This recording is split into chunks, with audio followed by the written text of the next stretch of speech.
હવે આપણે એડજોર્નમેન્ટ મોશન વિશે ઇન્ફોર્મેશન લઈએ તો જુઓ, it is introduce in the parliament to draw attention of the house to a definite matter of urgent public importance. એટલે કે એડજોર્નમેન્ટ મોશન છે તો એને હાઉસમાં, ખાસ કરીને અહીંયા લોકસભાની વાત થાય છે, કારણ કે એડજોર્નમેન્ટ મોશન ક્યારેય પણ રાજ્યસભામાં લાવવામાં આવતું નથી. આ તમે યાદ રાખજો.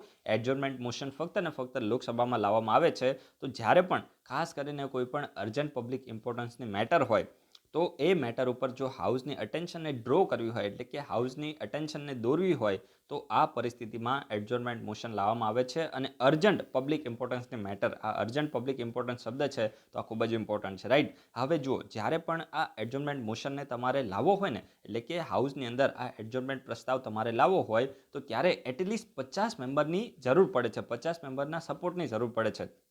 માની લો કે કોઈ એવી પર્ટિક્યુલર મેટર છે તો એમાં લોકસભામાં રાહુલ ગાંધી ઊભા થઈને એમ બોલે કે ભાઈ મારે એડજોર્નમેન્ટ મોશન લાવવો છે, તો એમરામ પછી બીજા કોઈ મેમ્બર સપોર્ટ ના કરે ને ના ચાલે, રાઈટ. કારણ કે આમાં એટલીસ્ટ 50 મેમ્બરની જરૂર પડે છે. એની પાછળનું રીઝન શું છે હું તમને કહું છું. અત્યારે જસ્ટ ખાલી એવું સમજો કે જ્યારે હાઉસની અંદર એડજોર્નમેન્ટ મોશનને એડમિટ કરવો હોય તો એટલીસ્ટ 50 મેમ્બરનો રાહુલ ગાંધીને સપોર્ટ જોઈએ કે ભાઈ રાહુલ ગાંધીએ કીધું કે ભાઈ હાઉસને આપણે ઇન્ટરપ્ટ કરીને એડજોર્નમેન્ટ મોશન લાવવાનું છે, આ પર્ટિક્યુલર મેટર ઉપર ડિસ્કશન કરવાની છે, તો 50 મેમ્બર પછી એમને સપોર્ટ કરશે ને પછી અઢી કલાક સુધી એના ઉપર ડિસ્કશન થશે, રાઈટ. તો ત્યારે જ આ જે એડજોર્નમેન્ટ મોશન છે તો એને એડમિટ કરી શકાય છે. એટલે કે એટલીસ્ટ 50 મેમ્બરની જરૂર પડે છે. તો આ તમને ખબર પડી. હવે આ 50 મેમ્બરની જરૂર શા માટે પડે છે તો જુઓ, આ છે ને એક પ્રકારની એક્સ્ટ્રા ઓર્ડિનરી ડિવાઇસ છે. આ એક પ્રકારની એક્સ્ટ્રા ઓર્ડિનરી ડિવાઇસ છે અને જ્યારે આનો યુઝ કરવામાં આવે તો ત્યારે શું થાય છે કે હાઉસનો જે પણ નોર્મલ બિઝનેસ હોય છે, એટલે મેં તમને કીધું ને સૌથી પહેલાં ક્વેશ્ચન આર આવે, પછી એના પછી તમે જુઓ તો 0 આર આવે છે, પછી લંચ આવે છે, પછી એજન્ડા ઓફ ધ ડે શરૂ થાય છે અને પછી બિલો પસાર કરવામાં આવે છે. તો આ જે હાઉસનો જે નોર્મલ બિઝનેસ હોય છે તો એને શું કરે છે, ઇન્ટરપ્ટ કરી નાખે છે. સમજી ગયા. એમાં ખાસ કરીને એક પ્રકારે આપણે જોઈએ તો રોક લગાવી દે છે ને એટલા જ માટે આને એક્સ્ટ્રા ઓર્ડિનરી ડિવાઇસ માનવામાં આવે છે. બધું સાઈડમાં મૂકીને પછી એ પર્ટિક્યુલર મેટર ઉપર ડિસ્કશન કરવામાં આવે છે. તો એટલા માટે જ કહેવામાં આવે છે આ એક પ્રકારની એક્સ્ટ્રા ઓર્ડિનરી ડિવાઇસ છે. તો આ તમને ખબર પડી. જુઓ પછી શું લખ્યું છે, it involves an element of the censure against the government. એટલે કે મેઇનલી આનો મકસદ શું છે કે જે સરકાર છે એની નિંદા કરવી આનો મેઇનલી મકસદ હોય છે. કોઈ પણ પર્ટિક્યુલર મેટર હોય તો એના ઉપર સરકારને સેન્સર કરવી, સરકારની નિંદા કરવી આનો મેઇનલી મકસદ હોય છે. અને જો આ ઇમ્પોર્ટન્ટ છે, Rajya Sabha is not permitted to make use of this device. આ તમારે દરેક લોકોએ તમારી બુકની અંદર અંડરલાઇન કરવાનું છે. એડજોર્નમેન્ટ મોશન ક્યારે પણ રાજ્યસભામાં લાવી શકાતું નથી. આ તમે યાદ રાખજો, ઇમ્પોર્ટન્ટ છે. The discussion on adjournment motion should be last for not less than 2 hours and 30 minutes. એટલે કે જ્યારે પણ જે એડજોર્નમેન્ટ મોશન છે તો એને એડમિટ કરી લેવામાં આવે, એટલે કે એને સ્વીકાર કરી લેવામાં આવે અને ડિસ્કશન શરૂ થાય તો પછી રાહુલ ગાંધીએ અને ઓપોઝિશન પાર્ટીએ લગભગ ઓછામાં ઓછી 2 કલાક અને 30 મિનિટ, એટલે કે અઢી કલાક સુધી તો ડિસ્કશન કરવી જ પડે છે. અઢી કલાક સુધી ડિસ્કશન કરવી જ પડે છે. નોટ લેસ દેન એટલે કે અઢી કલાકથી ઓછી થવી જોઈએ નહીં. તો આ વસ્તુ તમે યાદ રાખજો, ઇમ્પોર્ટન્ટ છે. ધ ખાસ કરીને જો શું લખ્યું છે, adjournment motion subject to the following restriction. હવે જો આ જે એડજોર્નમેન્ટ મોશન એમરામ પછી મન ફાવે ત્યારે ના લાવી દે, એની માટે કેટલીક રિસ્ટ્રિક્શન રાખવામાં આવી છે. એટલે કે એના ઉપર કેટલાક બંધનો છે, ત્યારે જ તમે એ જે એડજોર્નમેન્ટ મોશન છે તો એને તમે લાવી શકો છો. મન ફાવે ત્યારે એમરામ જો બધા એડજોર્નમેન્ટ મોશન લાવવા લાગે ઓપોઝિશન પાર્ટી તો પછી આપણા દેશ ચાલી રહ્યો, સમજી ગયા, રામ ભરોસે ચાલે. કારણ કે પછી તો બધા લોકો હાઉસને આ રીતે ઇન્ટરપ્ટ કરી નાખે. તો એટલા માટે કેટલીક રિસ્ટ્રિક્શન રાખવામાં આવી છે અને એ રિસ્ટ્રિક્શન ખૂબ જ ઇમ્પોર્ટન્ટ છે. The matter should be the matter should raise which is definite factual urgent and public importance. એટલે કહેવા શું માંગે છે કે જે પણ તમે મેટર ઉઠાવતા હોય તો એકદમ ડિફાઇનાઇટ મેટર હોવી જોઈએ, ફેક્ચ્યુઅલ મેટર હોવી જોઈએ, અર્જન્ટ હોવી જોઈએ. અર્જન્ટ ખૂબ જ ઇમ્પોર્ટન્ટ છે. પછી એવું નહીં કે આજથી લઈને 5 વર્ષ પહેલાંની તમે મેટર લઈને આવો અને બોલે કે આજે અમારી ઈચ્છા છે કે અમારે આની ઉપર ડિસ્કશન કરવી છે તો હાઉસનું કામકાજ બધું બંધ કરીને આપણે આના ઉપર ડિસ્કશન કરીએ. આવું ના ચાલે ભાઈ, સમજી ગયા. એ અર્જન્ટ મેટર હોવી જોઈએ. જરૂરતે અત્યારે છે ને બેસ્ટ એક્ઝામ્પલ ફાર્મરનું શૂટ થાય છે. જો અત્યારે લોકસભાનું સેશન ચાલતું હોય તો અત્યારે ઓપોઝિશન પાર્ટી ઓબ્વિયસલી શું કરે કે જે ફાર્મર છે તો એના ઉપર ડિસ્કશન કરે. તો અત્યારે જે ફાર્મરની મેટર છે તો અર્જન્ટ પબ્લિક ઇમ્પોર્ટન્સની મેટર થઈ જાય, રાઈટ. તો આ પ્રકારની કોઈ પણ મેટર હોય ડિફાઇનાઇટ, ફેક્ચ્યુઅલ અને અર્જન્ટ મેટર હોવી જોઈએ તો જ આના ઉપર ડિસ્કશન થાય. તો આ તમને ખબર પડી. It should not cover more than 1 matter. એટલે કે એવું નહીં કે પછી એક સાથે 10 મેટરો તમે લઈને આવો અને પછી તમે એડજોર્નમેન્ટ મોશન લાવીને ડિસ્કશન કરો. એક જ મેટર હોવી જોઈએ, એક જ મેટર ઉપર ડિસ્કશન થવી જોઈએ, એના સિવાય બીજી કોઈ નહીં. સમજી ગયા. યુપીએસસી તો યુપીએસસી, જીપીએસસી તો જીપીએસસી, તલાટી તો તલાટી, પીયુન તો પીયુન. એક જ જ એક્ઝામને પકડો તો જ તમે પાસ થશો એમ કહેવા માંગે છે, right. It should be restricted to a specific matter of the recent occurrence. It should be restricted to a specific matter of recent occurrence. એટલે કે પછી એવું નહીં કે આજથી 5 વર્ષ પહેલાંની, મેં તમને પહેલાં જ એક્ઝામ્પલ આપ્યું ને, રિસન્ટ હોવી જોઈએ. અત્યારે રિસન્ટ અકરન્સ એનું થતું હોવું જોઈએ, એવી મેટર હોવી જોઈએ પબ્લિક ઇમ્પોર્ટન્સની, સમજી ગયા. પછી તમે આજથી 5-10 વર્ષ પહેલાંનો ચોપડો ખોલો કે મોદી સાહેબે તો આ બેન સાથે લગ્ન કર્યા હતા, તે સ્ટેટમેન્ટ રોંગ થઈ જાય, સમજી ગયા, કારણ કે એ પછી ના ચાલે, રાઈટ. અર્જન્ટ પબ્લિક ઇમ્પોર્ટન્સની મેટર હોવી જોઈએ, તો આ તમને ખબર પડે. It should not be frame against in general term. એટલે કે પછી જનરલ ટર્મમાં ના હોવી જોઈએ.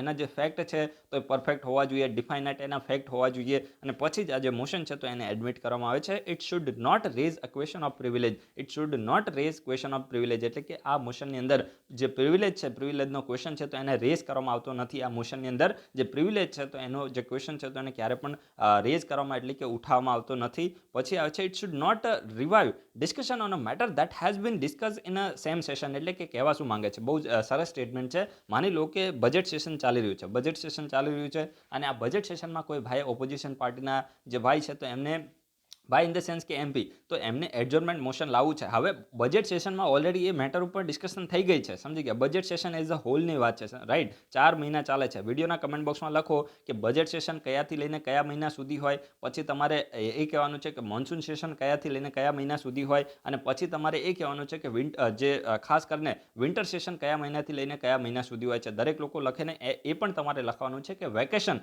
એટલે કે રજાઓ ક્યારે હોય છે પાર્લામેન્ટમાં. આટલું તમારે રિવિઝન કરવાનું છે, ઇમ્પોર્ટન્ટ છે, રાઈટ. તો જો આ શું કહેવા માંગે છે, જ્યારે એ સેશન ચાલુ હોય અને એ ચાલુ સેશનના સમયગાળામાં માની લો કે મેટર ઉપર ઓલરેડી ડિસ્કશન થઈ ગઈ છે એ સેશનમાં, તો ત્યારે ફરીથી એ મેટર ઉપર પછી ડિસ્કશન કરવાનો કોઈ મતલબ રહેતો નથી, ટાઈમ વેસ્ટ કરવાનો કોઈ મતલબ રહેતો નથી. તો it should not revive the discussion on the matter that has been discuss in the same session. એટલે કે સેમ સેશનમાં એ મેટર ઉપર જો ડિસ્કશન થઈ ગયું હોય તો ફરીથી એના ઉપર ડિસ્કશન કરવાનો કોઈ મતલબ રહેતો નથી. It should not deal with any matter that is under adjudication of the court. એટલે કે માની લો કે કોઈ પણ એવી મેટર છે કે જે કોર્ટના એજ્યુડિકેશનમાં છે, રાઈટ. તો એના ઉપર પણ અત્યારે કોઈ ડિસ્કશન કરવાનો મતલબ રહેતો નથી, સમજી ગયા. કોર્ટ જ્યારે એની કાર્યવાહી ખતમ કરી દેશે એના પછી ઓટોમેટિકલી એનું જે જજમેન્ટ છે તો આવી જશે. તો કોઈ પણ એવી મેટર ના હોવી જોઈએ જે કોર્ટ એના ઉપર એજ્યુડિકેશન કરી રહ્યો હોય, right. And it should not raise any question that can be raise on a distinct motion. એટલે કહેવા શું માંગે છે, માની લો કે તમે કોઈ પણ બીજા મોશનમાં એ મેટરને તમે ઉઠાવી શકતા હોય, તો પછી તમારે ત્યારે એ એડજોર્નમેન્ટ મોશન છે તો એને યુઝ કરવાનો આવતો નથી. સમજાય કે ના સમજાય? એક વખત ફરીથી બોલું છું. માની લો કે કોઈ એવી પર્ટિક્યુલર મેટર છે અને એ મેટરને તમે બીજો કોઈ મોશનનો યુઝ કરીને તમે એના વિશે ડિસ્કશન કરી શકો છો, રાઈટ. માની લો કે ક્વેશ્ચન આર છે તો ત્યાં પણ તમને મોકો મળે છે, એના પછી 0 આર છે તો ત્યારે પણ તમે એના વિશે ડિસ્કશન કરી શકો છો. તો પછી હાઉસને ઇન્ટરપ્ટ કરવાનો મતલબ શું છે, રાઈટ. તો એનો મતલબ તો એ થયો કે તમે જસ્ટ ખાલી જે હાઉસ છે તો એમાં કામગીરીમાં દખલઅંદાજી કરવા માંગો છો, બરાબર છે. તો એટલા માટે જો એ કોઈ બીજી એ મેટરને બીજી કોઈ જગ્યાએ બીજો કોઈ મોશનનો યુઝ કરીને એના વિશે ડિસ્કશન થઈ શકતી હોય તો પછી એને એડજોર્નમેન્ટ મોશન લાવવાની જરૂર નથી. એટલે કે આ એક એક્સ્ટ્રા ઓર્ડિનરી ડિવાઇસ છે જ્યાં ક્યાંય પણ એનો યુઝ ના થઈ શકતો હોય, તો એવો જ યુઝ છે તો એનો યુઝ છે તો એ ખાસ કરીને એડજોર્નમેન્ટ મોશન દ્વારા કરવામાં આવે છે. આઈ હોપ તમે આમાં થોડા સમજ્યા હશો, કારણ કે આ બધા જે ટર્મ છે તો ખૂબ જ ઇમ્પોર્ટન્ટ છે અને તમારે એને ધ્યાનથી સમજવા પડે. થોડું અઘરું લાગે પણ એ તો બધાને લાગે, ધીરે ધીરે બધાને થોડી થોડી કમાન્ડ આવી જાય. આ ખૂબ જ ઇમ્પોર્ટન્ટ છે ભાઈ. નો કોન્ફિડન્સ મોશન, અવિશ્વાસનો પ્રસ્તાવ, બરાબર છે. નો કોન્ફિડન્સ મોશન, અવિશ્વાસનો પ્રસ્તાવ. હવે જો ઉપર છે ને આ તમારે એડજોર્નમેન્ટ મોશન અને એડજોર્નમેન્ટ સાથે કન્ફ્યુઝ થવાનું નથી. એડજોર્નમેન્ટ શું હતું કે હાઉસને ખાસ કરીને જ્યારે જે પ્રિસાઇડિંગ ઓફિસર હોય તો એમ બોલે કે house is adjourned for a day, for an hour, સમજી ગયા. તો કલાક માટે, દિવસ માટે, અઠવાડિયા માટે હાઉસને એડજન્ટ કરે, સમજી ગયા. તો એ એડજન્ટ હતું, આ એડજોર્નમેન્ટ મોશન હતું, સમજી ગયા. અને એડજોર્નમેન્ટ મોશન ફક્ત ને ફક્ત લોકસભામાં લાવવામાં આવે છે, તમારે ખાસ યાદ રાખવાનું છે. અને ક્વેશ્ચન અહીંયાથી બની જશે રાજ્યસભામાં ક્યારે પણ એડજોર્નમેન્ટ મોશન આવતું નથી, રાઈટ. એના પછી આપણે જોઈએ તો નો કોન્ફિડન્સ મોશન. નો કોન્ફિડન્સ મોશન છે તો એના વિશે આપણે થોડી ઇન્ફોર્મેશન લઈએ. તો જો article 75 of the Indian constitution says that the council of minister shall be collectively responsible. આ શેલ બી એટલે પેલી શેલ બી હોસ્પિટલ નથી, right. Collectively responsible to the Lok Sabha, right. તો જો આર્ટિકલ 75 શું કહે છે? આર્ટિકલ 75 આપણા ઇન્ડિયન કોન્સ્ટિટ્યુશનમાં એવું કહે છે કે જે કાઉન્સિલ ઓફ મિનિસ્ટર છે, કાઉન્સિલ ઓફ મિનિસ્ટર, તો એ કલેક્ટિવલી કોને રિસ્પોન્સિબલ છે? લોકસભાને. ભાઈ યાદ રાખજો, લોકસભામાં જો એમની મેજોરિટી ના રહે તો પછી કાઉન્સિલ ઓફ મિનિસ્ટર એમને રાજીનામું આપી દેવું પડે, અને જો રાજીનામું ના આપે તો પછી પ્રેસિડેન્ટ છે તો એમને ડિસમિસ કરી નાખે. પ્રેસિડેન્ટ પાસે એટલો બધો પાવર છે, રાઈટ. તો આ તમને ખબર પડી એ પાવર પછી કહેવા પૂરતો છે. જ્યારે મેજોરિટી ના રહે ત્યારે પ્રેસિડેન્ટનું કંઈ ચાલતું, મેજોરિટી ના રહે ત્યારે પ્રેસિડેન્ટનું ચાલે છે, અધરવાઇઝ પ્રેસિડેન્ટનું કંઈ ચાલતું નથી, રાઈટ. તો આ તમને ખબર પડી. Article 75 of the Indian constitution says that the council of minister shall be collectively responsible to the Lok Sabha. એટલે કે કલેક્ટિવલી કોને રિસ્પોન્સિબલ છે? લોકસભાને રિસ્પોન્સિબલ છે, રાઈટ. તો આ તમે યાદ રાખજો, કલેક્ટિવલી લોકસભાને. હવે વિડીયોના કમેન્ટ બોક્સમાં લખો ઇન્ડિવિડ્યુઅલી, એટલે કે વ્યક્તિગત રીતે કોને રિસ્પોન્સિબલ છે. મેં તમને ક્વેશ્ચન ખાસ કરીને આ જ્યારે આપણે કાઉન્સિલ ઓફ મિનિસ્ટરનું ચેપ્ટર ડિસ્કસ કર્યું ત્યારે મેં તમને ડિટેલમાં કીધું હતું. વિડીયોના કમેન્ટ બોક્સમાં લખો જે કાઉન્સિલ ઓફ મિનિસ્ટર છે તો એમાં દરેકે દરેક મિનિસ્ટર પર્ટિક્યુલરલી ઇન્ડિવિડ્યુઅલી કોને રિસ્પોન્સિબલ હોય છે, સમજી ગયા? બહુ જ ડિટેલમાં ત્યારે મેં તમને એક્સપ્લેન કર્યું. દરેક લોકો તમે આન્સર આપજો. It means that the ministry stays in the office as long as it એન્જોયઝ the confidence in the Lok Sabha of the majority of the member of the Lok Sabha. એટલે કે કહેવા શું માંગે છે કે જ્યાં સુધી લોકસભામાં કાઉન્સિલ ઓફ મિનિસ્ટરની મેજોરિટી હોય, જ્યાં સુધી જે લોકસભા છે તો એની અંદર કાઉન્સિલ ઓફ મિનિસ્ટરનો કોન્ફિડન્સ હોય, તો ત્યાં સુધી જ એ લોકો મિનિસ્ટ્રી એટલે કે ઓફિસમાં રહી શકે છે. પછી તો મિનિસ્ટર રહે જ નહીં ને, સમજી ગયા? પહેલાં ધક્કા મારી નીકાળી નાખે. In other words, Lok Sabha can remove the ministry from the office by passing a no confidence motion. એટલે કે બીજા શબ્દમાં આપણે કહીએ તો લોકસભા છે તો એ નો કોન્ફિડન્સ મોશન પસાર કરીને જે કાઉન્સિલ ઓફ મિનિસ્ટર છે તો એને શું કરી શકે છે? એમને સત્તા ઉપરથી દૂર કરી શકે છે. કોણ? લોકસભા. હવે કઈ રીતે હું તમને કહું. માની લો કે અત્યારે તો મોદી સાહેબની મેજોરિટી છે, રાઈટ. હવે માની લો કે એ જે પાર્લામેન્ટ છે તો હંગ પાર્લામેન્ટ બની હોત. માની લો કે જે બીજેપી છે તો એની ફૂલ મેજોરિટી આવી ના હોત અને ઘણી બધી પાર્ટીનો સપોર્ટ લઈને બીજેપીની સરકાર બની હોત. હવે આ પરિસ્થિતિમાં થાય શું કે અત્યારે જે ડિસિઝન લેવામાં આવે છે, જે રીતે તમે જુઓ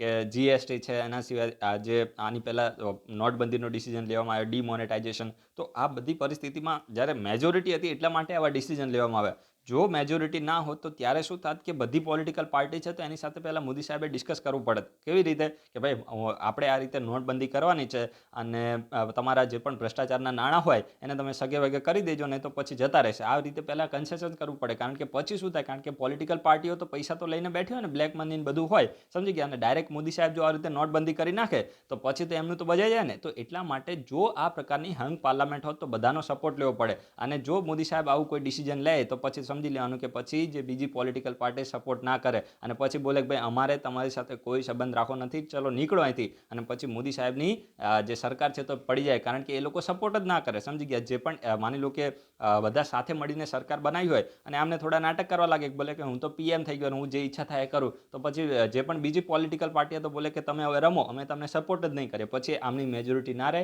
અને પછી લોકસભાના ઓપોઝિશન પાર્ટીને થોડી પણ ખબર પડે કે ભાઈ આની અંદર થોડી હલચલ ચાલી રહી છે અને લાગતું નથી કે આમનામાં હવે મેજોરિટી જેવું રહ્યું હોય, તો પછી શું કરે? આ લોકો આર્ટિકલ 75નો યુઝ કરીને નો કોન્ફિડન્સ મોશન લાવે.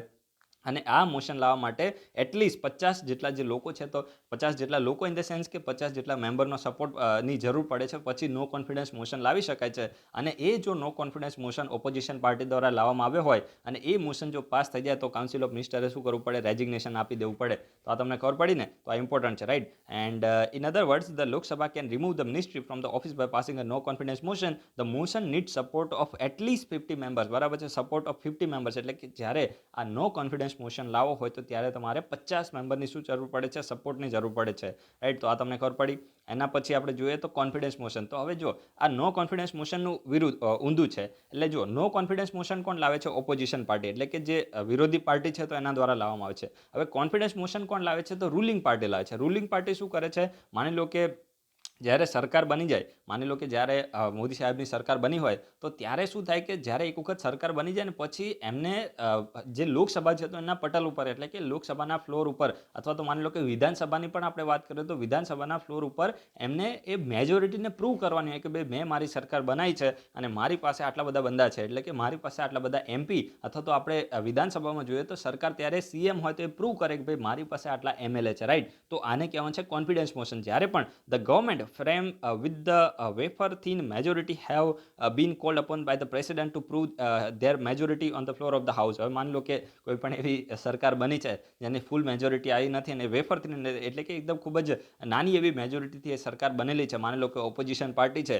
તો એમાં આપણે અહીંયા જસ્ટ ખાલી એક્ઝામ્પલ તરીકે લઈએ કે માની લો કે ઓપોઝિશન પાર્ટી છે એની પાસે 95 સીટ છે અને જે રૂલિંગ પાર્ટી છે તો એની પાસે 100 સીટ છે. તો આ એકદમ ખૂબ જ નાની એવી મેજોરિટીથી સરકાર બની કહેવાય, રાઈટ. અને આ પરિસ્થિતિની અંદર જે પ્રેસિડેન્ટ છે તો એ શું બોલે, પ્રેસિડેન્ટ જે માની લો કે આપણા જે પ્રધાનમંત્રી હોય તો એને બોલે કે ભાઈ તમારી પાસે 1 મહિનાનો સમય છે, તમે શું કરો, આપણું જે લોકસભાનું પટલ છે તો ત્યાં તમે મેજોરિટીને પ્રૂવ કરો કે ભાઈ તમારી પાસે સરકાર બને એટલા MP છે, રાઈટ. તો આને કહેવામાં આવે છે ખાસ કરીને કોન્ફિડન્સ મોશન. પછી જે રૂલિંગ પાર્ટી છે તો એ સામેથી શું કરે છે, કોન્ફિડન્સ મોશનને જે એટલે કે વિશ્વાસનો પ્રસ્તાવ છે તો એને પારિત કરે છે કે ભાઈ મારી પાસે આટલા બધા MP છે અને હું આ દેશની સરકારને ચલાવવા માટે લાયક છું અને મારી પાસે આટલા MP છે, એવું પ્રૂવ કોણ કરે છે, તો રૂલિંગ પાર્ટી કરે છે. The government of the day sometime on its own seek to prove its majority by moving a motion of the confidence and winning the confidence of the house. એટલે કે અમુક વખતે શું થાય કે સરકાર છે તો એ સામેથી જ્યારે જરૂર પડે ત્યારે આ કોન્ફિડન્સનો મોશન છે તો એને પારિત કરીને જે હાઉસ છે તો એનો વિશ્વાસને જીતવાની કોશિશ કરતી હોય છે.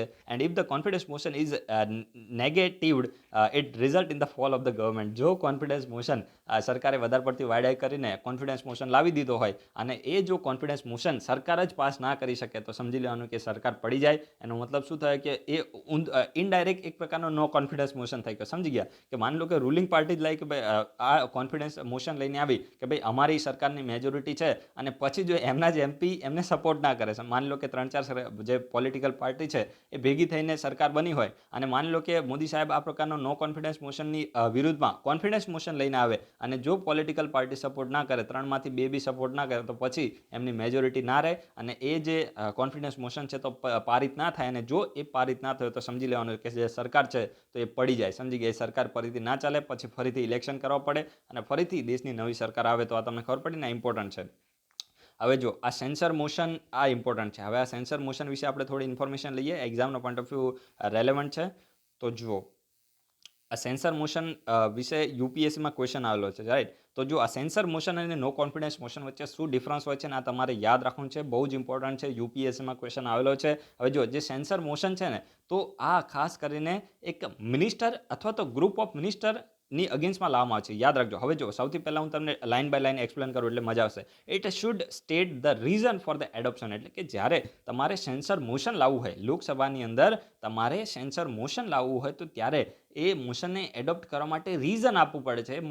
એ મોશન છે, પ્રસ્તાવ છે તો એને એડોપ્ટ કરવા માટે રીઝન આપવું પડે છે, કારણ આપવું પડે છે. ભાઈ અમે આ કારણે આ સેન્સર મોશન છે તો એને લાવી રહ્યા છે. પરંતુ it need not state the reason for the adoption. એટલે કે જ્યારે તમે નો કોન્ફિડન્સ મોશન છે તો એને લાવો તો ત્યારે એમાં ક્યારે પણ રીઝન આપવાની જરૂર પડતી નથી. મોસ્ટ ઇમ્પોર્ટન્ટ છે, યાદ રાખજો. જે સરકારની વિરુદ્ધમાં જો તમારે નો કોન્ફિડન્સ મોશન, તમારે ઇન ધ સેન્સ કે લોકસભાની અંદર ઓપોઝિશન પાર્ટીએ નો કોન્ફિડન્સ મોશન લાવવું હોય તો ત્યારે રીઝન આપવાની જરૂર પડતી નથી, કારણ આપવું પડતું નથી. કારણ કે આમાં તો સરકારને ખાલી ચેક કરવાની હોય છે કે ભાઈ સરકારની મેજોરિટી છે કે નહીં. સમજી ગયા? તો એટલા માટે આમાં કોઈ રીઝન આપવાની જરૂર પડતી નથી. તમે યાદ રાખજો, સેન્સર મોશનમાં જરૂર પડે છે અને નો કોન્ફિડન્સ મોશનમાં જરૂર પડતી નથી. પછી જે બીજો point, it can be moved against an individual minister or group of minister or entire council of minister. એટલે કે જે સેન્સર મોશન છે તો એ કોઈ એક ઇન્ડિવિડ્યુઅલ મિનિસ્ટર, માની લો કે તમારે મોટા ભાઈની અગેન્સ્ટમાં જ તમારે એ જે મોશન છે તો એને લાવો છે તો તમે એમની અગેન્સ્ટમાં લાવી શકો. માની લો કે એમને કોઈ બરાબર કામ કર્યું નથી, માની લો કે એમને હાઉસની માની લો કે કોઈ પણ એવી કામગીરી બરાબર કરી નથી તો એ ઇન્ડિવિડ્યુઅલ મિનિસ્ટરની અગેન્સ્ટમાં લાવી શકાય છે એમના કોઈ કામની નિંદા કરી હોય તો. અથવા તો જે ગ્રુપ ઓફ મિનિસ્ટર એટલે કે 2 કે 3 મિનિસ્ટરની અગેન્સ્ટમાં પણ તમે લાવી શકો કે અથવા તો એન્ટાયર કાઉન્સિલ ઓફ મિનિસ્ટરની અગેન્સ્ટમાં પણ તમે લાવી શકો છો સેન્સર મોશન. પરંતુ હવે તમે સામે જુઓ, એક વખત ફરીથી બોલું છું, સેન્સર મોશન છે તો એ individual minister, group of minister અથવા તો એન્ટાયર કાઉન્સિલ ઓફ મિનિસ્ટરની અગેન્સ્ટમાં લાવી શકાય છે. પરંતુ સામે તમે અહીંયા જોશો ખાસ કરીને જે નો કોન્ફિડન્સ મોશન છે તો એ ફક્ત અને ફક્ત હોલ કાઉન્સિલ ઓફ મિનિસ્ટરની અગેન્સ્ટમાં જ લાવી શકાય છે. It can be moved against entire council of minister only. Only શબ્દ આવી ગયો ને એટલે કે ફક્ત અને ફક્ત એન્ટાયર કાઉન્સિલ ઓફ મિનિસ્ટરની અગેન્સ્ટમાં જ લાવી શકાય છે. અને જો પાસ ના થાય તો એન્ટાયર કાઉન્સિલ ઓફ મિનિસ્ટર છે તો કોલેપ્સ કરી જાય છે, રાઈટ. તો આ તમે યાદ રાખજો. It is moved for censoring the council of minister for specific policies and action. હવે માની લો કે કોઈ પણ કાઉન્સિલ ઓફ મિનિસ્ટર છે, રાઈટ, માની લો કે મોટા ભાઈ છે અથવા તો રાજનાથસિંહ છે, આમને બરાબર રીતે કામ કર્યું નથી તો એમના કામની અથવા તો એમની પોલિસીની નિંદા કરવા માટે, સમજી ગયા, આ જે સેન્સર મોશન છે તો એ લાવવામાં આવે છે. અને આપણે અહીંયા સામે જોઈએ તો જે નો કોન્ફિડન્સ મોશન છે, it is move for ascertaining the confidence of the Lok Sabha in the council of minister. એટલે કે જે નો કોન્ફિડન્સ મોશન છે તો એ ખાસ કરીને એમનો હાઉસની અંદર કોન્ફિડન્સ છે કે નહીં તો એને અસર્ટેન કરવા માટે, એને ચેક કરવા માટે, એને કન્ફર્મ કરવા માટે જે નો કોન્ફિડન્સ મોશન છે તો લાવવામાં આવે છે. અને હવે નેક્સ્ટ પોઈન્ટ શું છે કે if it is pass in the Lok Sabha the council of minister need not resign from the house. એટલે કે જો આ સેન્સર મોશન લોકસભામાંથી પાસ પણ થઈ જાય છે તો જસ્ટ ખાલી જે મિનિસ્ટર હોય તો એની નિંદા થાય છે, બરાબર છે. કાઉન્સિલ ઓફ મિનિસ્ટરે રિઝાઇન કરવું પડતું નથી, સરકાર પડી જતી નથી. તમે યાદ રાખજો, આનાથી કોઈ ફરક પડતો નથી. મોટા ભાઈ એમ બોલે કે ભાઈ તમારે જેટલા સેન્સર મોશન પાસ કરવા એટલા કરો, માને કોઈ કંઈ ફરક પડતો નથી. તો જો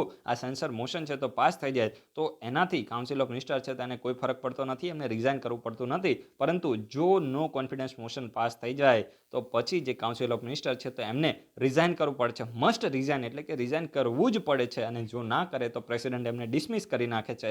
તો આટલું તમને ખબર પડી, ઇમ્પોર્ટન્ટ છે, બહુ જ ઇમ્પોર્ટન્ટ છે, યાદ રાખજો. રાઈટ. એના પછી આપણે જોઈએ તો મોશન ઓફ થેન્ક્સ, આ ઇમ્પોર્ટન્ટ છે, યાદ રાખજો. The first session of each general election and the first session of every fiscal year is address by the president. એટલે કહેવા શું માંગે છે કે જો એક તો માની લો કે 2019માં ઇલેક્શન થયા, રાઈટ, અને પછી બીજેપીની સરકાર બની, રાઈટ. તો પછી જે જનરલ ઇલેક્શન પછી પહેલી લોકસભાની મીટિંગ થાય, સમજી ગયા, અથવા તો પાર્લામેન્ટની જ્યારે પહેલી મીટિંગ થાય જનરલ ઇલેક્શન પછી, અને એના સિવાય આ યાદ રાખજો, ઇમ્પોર્ટન્ટ કહું છું, જે યુપીએસસીમાં અને સ્પીપાની લગભગ 2019ની એક્ઝામમાં ક્વેશ્ચન આવ્યો હતો, સમજી ગયા. તો એટલા માટે ઇમ્પોર્ટન્ટ છે. જો ખાસ કરીને જ્યારે જનરલ ઇલેક્શન થાય એના પછી પહેલી વખત પાર્લામેન્ટ મળે, અને એના સિવાય દર વર્ષે એટલે કે દર ફિસ્કલ યર, સમજી ગયા, ફિસ્કલ યર ક્યારે શરૂ થાય તો 1 એપ્રિલથી લઈને 31 માર્ચ, જે કોમર્સનું બેકગ્રાઉન્ડ હશે એને ખબર હશે, ફિસ્કલ યર છે, ફાઇનાન્શિયલ યર, તો 1 એપ્રિલથી શરૂ થાય અને 31 માર્ચે પૂરું થાય, રાઈટ. તો એ ફિસ્કલ યર પછી, એવરી ફિસ્કલ યર પછી જ્યારે પહેલું જે સેશન થાય, રાઈટ, તો ત્યારે જે પ્રેસિડેન્ટ છે તો એ પાર્લામેન્ટને શું કરે છે, એડ્રેસ કરે છે. યાદ રાખજો, ખૂબ જ ઇમ્પોર્ટન્ટ છે. જો ફરીથી વાંચું છું, the first session after each general election and the first session of every fiscal year is address by the president. એટલે કે દરેક ફિસ્કલ યરનું જે પહેલું સેશન છે, રાઈટ, એના સિવાય જે ઈચ જનરલ ઇલેક્શન એટલે કે જે પણ જનરલ ઇલેક્શન થાય, જનરલ એટલે લોકસભાનું ઇલેક્શન થાય, એના પછી જે પણ પાર્લામેન્ટનું પહેલું સેશન હોય છે તો એને કોણ એડ્રેસ કરે છે, પ્રેસિડેન્ટ એડ્રેસ કરે છે. And in these address the president outline the policies and the program of the government of in the preceding and ensuing year. એટલે આ કહેવા શું માંગે છે કે જ્યારે પ્રેસિડેન્ટ એડ્રેસ કરે, એડ્રેસ એટલે સ્પીચ આપે, તો ત્યારે મેઇનલી એ સરકારની જે પણ પોલિસીઝ અને પ્રોગ્રામ છે, એ ગયા વર્ષમાં સરકારની પોલિસી અને પ્રોગ્રામ શું હતા અને હવે પછીના વર્ષમાં શું રહેવાના છે, તો એના વિશે પ્રેસિડેન્ટ છે તો ઇન્ફોર્મેશન આપે છે. અને આ જે એડ્રેસ હોય તો એને મેઇનલી જે કાઉન્સિલ ઓફ મિનિસ્ટર છે એમાં પણ ખાસ કરીને કેબિનેટ મિનિસ્ટર, તો એમના દ્વારા તૈયાર કરવામાં આવે છે, સમજી ગયા. તો these address of the president which correspond to the speech from the throne in the Britain is discussed in the both house of the parliament on a motion called motion of thanks, right. હવે આ important છે, યાદ રાખજો કે જ્યારે president આ speech આપે એના પછી આ જે સ્પીચ છે તો એને સેપરેટલી લોકસભા અને રાજ્યસભા બંને હાઉસમાં એના ઉપર ડિસ્કશન કરવામાં આવે છે, સમજી ગયા. એના ઉપર ડિસ્કશન કરવામાં આવે છે અને પછી જ્યારે એના ઉપર ડિસ્કશન કરવામાં આવે છે તો એને શું કહેવામાં છે, મોશન ઓફ થેન્ક્સ કહેવામાં છે. દરેકે જે ખાસ કરીને રૂલિંગ પાર્ટી હોય તો એના જે મેમ્બર હોય તો એ મોશન ઓફ થેન્ક્સ પસાર કરે છે, સમજી ગયા. પ્રેસિડેન્ટ જે બોલ્યા હોય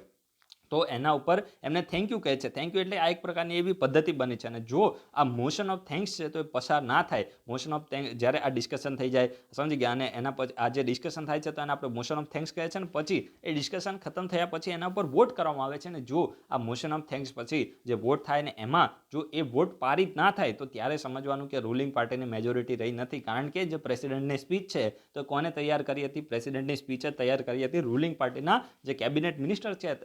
આપણે ઇન જનરલ કહીએ તો કાઉન્સિલ ઓફ મિનિસ્ટર કહેવાય, પણ કાઉન્સિલ ઓફ મિનિસ્ટર એટલું બધું કામ કરતા નથી. મેં તમને ડિટેલમાં ચેપ્ટરમાં કીધેલું છે. તો મેઇન જે બધું કામ કરવાનું હોય છે તો કેબિનેટ મિનિસ્ટર દ્વારા કરવાનું હોય છે. તો ત્યારે જો આ એક વખત જે મોશન ઓફ થેન્ક્સ જે છે તો એના ઉપર વોટ કરવામાં આવે અને એ જે વોટ છે તો જો પારિત ના થાય તો ત્યારે જે સરકાર છે તો પડી જાય છે. This motion must be pass in the house. એટલે કે આ મોશન ઓફ થેન્ક્સ છે તો હાઉસમાંથી પસાર થવો જોઈએ, otherwise it amounts to defeat of the government. અને જો આ મોશન ઓફ થેન્ક્સ પસાર ના થાય તો એનાથી શું થાય છે કે જે સરકાર છે તો એની હાર થઈ જાય છે, સરકાર છે તો એ પડી જાય છે. તો આ વસ્તુ તમને ખબર પડી, એક્ઝામનો પોઈન્ટ ઓફ વ્યૂ રેલેવન્ટ છે, યાદ રાખજો. No day yet name motion, આ ઇમ્પોર્ટન્ટ છે. It is motion that has been admitted by the speaker but no date has been fix for its discussion. એટલે આ કહેવા શું માંગે છે, ઇમ્પોર્ટન્ટ છે, યાદ રાખજો. No day yet name motion એટલે કે કોઈ પણ મોશન છે, પ્રસ્તાવ છે. હવે માની લો કે કોઈ રૂલિંગ પાર્ટી અથવા તો ઓપોઝિશન પાર્ટી દ્વારા આપણે ઓપોઝિશન રાખીએ તો જો ઓપોઝિશન પાર્ટી દ્વારા કોઈ પણ પ્રસ્તાવ છે તો એને લાવવામાં આવે છે. જસ્ટ ખાલી ડેફિનેશન યાદ રાખજો, પ્રિલિમમાં ડાયરેક્ટ ક્વેશ્ચન બની જશે. તો એ પ્રસ્તાવને જે સ્પીકર છે તો એના દ્વારા શું કરી દેવામાં આવે, એડમિટ એટલે કે એનો સ્વીકાર કરી લેવામાં આવે. પરંતુ એ મોશન ઉપર ડિસ્કશન ક્યારે થશે તો એની કોઈ ડેટ ફિક્સ ના હોય, સમજી ગયા, એની કોઈ ડેટ ફિક્સ ના હોય તો એને કહેવામાં આવે છે નો ડે યટ નેમ મોશન. તો આ તમે યાદ રાખજો, કોઈ પણ મોશન છે તો એને સ્પીકર દ્વારા એડમિટ કરી લેવામાં આવે, પરંતુ એના ઉપર ડિસ્કશન ક્યારે થશે તો એની ડેટ ફિક્સ ના હોય તો એને કહેવામાં આવે છે નો ડે યટ નેમ મોશન. સમજી ગયા? તો અહીંયાથી ક્વેશ્ચન આવે તો તમે ડાયરેક્ટ એને ટિક મારી શકો છો. પછી આવે છે dilatory motion. Dilatory motion, it is a motion for the adjournment of the debate on the bill or motion or resolution etcetera or a motion to retarded or delay the progress of the business under the consideration of the house. એટલે આ કહેવા શું માંગે છે, dilatory motion છે ને, આનો mainly મકસદ જ શું છે કે જે પણ હાઉસની અંદર માની લો કે જે પણ બિઝનેસ ચાલી રહ્યો છે તો જે પણ પ્રોસેસ ચાલી રહી છે, માની લો કે કોઈ બિલ ઉપર ડિસ્કશન થઈ રહી છે અથવા તો કોઈ રિઝોલ્યુશન એડોપ્ટ કરવામાં આવી રહ્યું છે અથવા તો જે પણ હાઉસની અંદર પ્રોસેસ ચાલી રહી છે તો એની અંદર થોડી ડિલે કરવા માટે છે. સમજી ગયા? તો એના નામથી તમે સમજી શકો છો ડિલેટરી મોશન. તો ખાસ કરીને જે પણ હાઉસની અંદર બિઝનેસની પ્રોગ્રેસ થઈ રહી છે તો એ જે પણ હાઉસની અંદર ખાસ કરીને to retard or delay the progress of the business under consideration of the house, એટલે કે હાઉસમાં કોઈ પણ બિલ ઉપર ખાસ કરીને ડિસ્કશન થઈ રહી છે તો બધાને ડિલે કરવા માટે છે ને, એટલા જ માટે ડિલેટરી જે મોશન છે, પ્રસ્તાવ છે, તો એ લાવવામાં આવે છે. તો એક્ઝામનો પોઈન્ટ ઓફ વ્યૂ એટલું રેલેવન્ટ નથી, યુપીએસસીમાં ક્યારે પણ આના વિશે ક્વેશ્ચન આવેલો નથી, પણ ભવિષ્યમાં મે બી આવી જાય તો એની માટે તમારે તૈયાર રહેવાનું છે. નોટની અંદર નોટ ડાઉન કરી દેજો. Point of order motion, right. તો આ પોઈન્ટ ઓફ ઓર્ડર શું છે? તો જો ખાસ કરીને મેઇનલી તો ઓપોઝિશન પાર્ટી છે તો એના દ્વારા આ પોઈન્ટ ઓફ ઓર્ડર લાવવામાં આવે છે. A member can raise a point of order when the proceeding of the house do not follow the normal rule of the procedure. એટલે કે જે લોકસભાની અને રાજ્યસભાની જે નોર્મલ રૂલ ઓફ પ્રોસિજર છે, નોર્મલ રૂલ ઓફ પ્રોસિજર છે, જો માની લો કે હાઉસની અંદર એ જે નોર્મલ રૂલ ઓફ પ્રોસિજર છે તો એને ફોલો કરવામાં ના આવતી હોય, એટલે કે માની લો કે આ પ્રકારે કામ થવું જોઈએ અને એ રીતે કામ થતું ના હોય એવું આપણે રૂલ બુકમાં લખ્યું છે કે જે હાઉસ છે તો એની આપણે આ રીતે ચલાવવાનું છે, અને જો એ રીતે કામ થતું ના હોય તો ત્યારે જે મેમ્બર છે, ખાસ કરીને જે એમપી છે, તો એના દ્વારા પોઈન્ટ ઓફ ઓર્ડર લાવવામાં આવે છે કે જ્યારે હાઉસની પ્રોસિડિંગ ખાસ કરીને જે પણ ધારા ધોરણો છે, આપણે દેશી ભાષામાં ધારા ધોરણો એને આપણે કહીએ કે નીતિ નિયમો છે, તો એના પ્રમાણે ચાલતું ના હોય તો ત્યારે પોઈન્ટ ઓફ ઓર્ડર લાવવામાં આવે છે. It is usually raise by the opposition member in order to control the government. એટલે કે આ પોઈન્ટ ઓફ ઓર્ડરનો જે જનરલી યુઝ કોના દ્વારા કરવામાં આવે છે તો ઓપોઝિશન પાર્ટીના જે મેમ્બર ઓફ પાર્લામેન્ટ છે તો એમના દ્વારા કરવામાં આવે છે. એક પ્રકારની એક્સ્ટ્રા ઓર્ડિનરી ડિવાઇસ છે as it suspend the proceeding before the house. એટલે કે આ પણ એક એક્સ્ટ્રા ઓર્ડિનરી ડિવાઇસ છે. મેં તમને જેમ એડજોર્નમેન્ટ મોશન કીધો હતો તો એ પણ એક એક્સ્ટ્રા ઓર્ડિનરી ડિવાઇસ હતું, અને જે ખાસ કરીને જે આપણે ખાસ કરીને પોઈન્ટ ઓફ ઓર્ડરની આપણે વાત કરીએ તો એ પણ શું છે, એક એક્સ્ટ્રા ઓર્ડિનરી ડિવાઇસ છે જે હાઉસની જે પણ પ્રોસિડિંગ છે, જે કાર્યવાહી છે, તો એને શું કરે છે, ઇન્ટરપ્ટ કરે છે. No debate is allow on point of order. અને આ પોઈન્ટ ઓફ ઓર્ડર ઉપર ક્યારે પણ કોઈ ડિબેટ અને ડિસ્કશન થતી નથી. તો આ પણ તમે યાદ રાખજો, એક્ઝામનો પોઈન્ટ ઓફ વ્યૂ ખૂબ જ રેલેવન્ટ છે. ચલો, આ વિડીયોના કમેન્ટ બોક્સમાં હવે હું તમને એક ક્વેશ્ચન પૂછું છું ફંડામેન્ટલ રાઇટના રિલેટેડ, રાઈટ. તો જે ફંડામેન્ટલ રાઇટ છે એમાં તમારે એ કહેવાનું છે કે જ્યારે નેશનલ ઇમરજન્સી લગાવવામાં આવે તો ત્યારે કયા બે, યુપીએસસી આ ક્વેશ્ચન પૂછેલો છે એટલા માટે કહું છું, નેશનલ ઇમરજન્સી લગાવવામાં આવે તો ત્યારે કયા બે ફંડામેન્ટલ રાઇટ છે તો એ સસ્પેન્ડ થતા નથી. સમજી ગયા? તો એ ખતમ થતા નથી. વિડીયોના કમેન્ટ બોક્સમાં કહેવાનું છે. એક્ઝામનો પોઈન્ટ ઓફ વ્યૂ ખૂબ જ રેલેવન્ટ છે, રાઈટ. તો આટલું તમે કરજો. અને પછી તમારે થોડું રિવિઝન કયું કરવાનું છે કે કયા ફંડામેન્ટલ રાઇટ ફક્ત ઇન્ડિયાના લોકોને અવેલેબલ છે અને કયા ફંડામેન્ટલ રાઇટ એ જે ફોરેનર છે, જે ઇન્ડિયાના સિટીઝન નથી, એને પણ અવેલેબલ છે. આ ઇમ્પોર્ટન્ટ છે. ખાલી તમે નંબર લખજો, અને એ ફંડામેન્ટલ રાઇટ છે તો એનો ખાસ કરીને જે પણ ફંડામેન્ટલ રાઇટ છે એનું નામ તમારે ડિટેલમાં યાદ કરી લેવાનું છે. કમેન્ટમાં ખાલી તમે નંબર લખજો કે જે પણ માની લો કે 14 છે, 15 છે, તો કોને અવેલેબલ છે, કે જેમાં ફક્ત ખાલી ઇન્ડિયાના સિટીઝનને અવેલેબલ હોય એનો નંબર લખવાનો છે, અને ફોરેનરને પણ અવેલેબલ છે તો એનો તમારે નંબર લખવાનો છે. આ એક્ઝામનો પોઈન્ટ ઓફ વ્યૂ ખૂબ જ રેલેવન્ટ છે. આ વિડીયોને હવે આપણે અહીંયા કમ્પ્લીટ કરીએ, અને આપણે થોડી વાર પછી જે કરંટ અફેર્સનો વિડીયો છે તેને પબ્લિશ કરી દઈશું. આ ટેલિગ્રામ ચેનલને તમારે ખાસ જોઈન કરવાની છે, અને રેગ્યુલરલી તમે વિડીયોને જોતા રહેજો. અધરવાઇઝ જે નેક્સ્ટ જે 5 દિવસ છે એના પછી ગમે ત્યારે વિડીયો છે તો એ પ્રાઇવેટ થઈ જશે. So guys, thanks for watching. તમારા બધાનો દિવસ શુભ જાય.